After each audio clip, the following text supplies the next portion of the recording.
So the first bit I'm going to read is a little bit about the principle of humanity, because I thought the first thing I had to do in this book was really understand why we think human life is a good thing and why we want to save it. And so I tried to think about that a little. So I'm just going to read you a couple of paragraphs in that vein, and this means my glasses change. It could make me look intelligent, it could just make me look old. But there we go. Here we go. So here's a couple of paragraphs about humanity and the goal of humanitarian action. The goal of humanitarian ethics is, therefore, very immediate and intimate. It is pressing rather than prospective. When human life is threatened amidst violence and disaster, the person is the humanitarian goal, rather than some grand vision of political society. Humanitarian action is a teleology of person, not politics. There is no greater goal beyond the person in humanitarian action. Not peace, not democracy, not religious conversion, not socialism, not political Islam, and not military victory. Humanitarian action is an urgent and limited ethics of protection and assistance in extremis.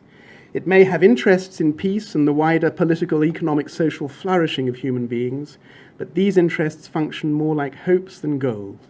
In the same way that a boat, if it could hope, might hope for good weather rather than bad, so humanitarians hope for peace and good government, but the actual goal of their work is to protect the human person and to protect human life. But what is a human life, and why is it good?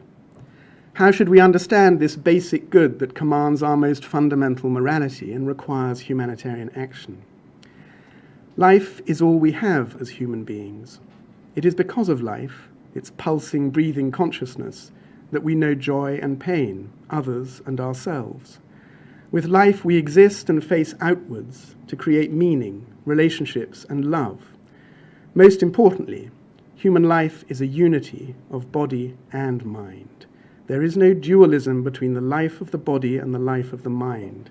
Instead, human life is to be understood biographically as personhood and individuality, as well as biologically as flesh and blood. Our person is nothing without our body, and our body is nothing without our person. We live embodied. Our life is body, mind, and feeling lived in a single experience as a human person. A human life is always a person, not just a body. Living is being somebody, and uniquely someone. The term humanity rather than human life is the first principle of humanitarian action, precisely because humanitarians have always wanted to capture this personal depth to human life, and to talk of persons, not bodies. So that's how I tried to think about what we mean by humanity and why we think it is so important to save other people. And the answer, of course, really is because we know how important our life is to us, each of us ourselves. So because we value our own lives, we can see how precious it is in others.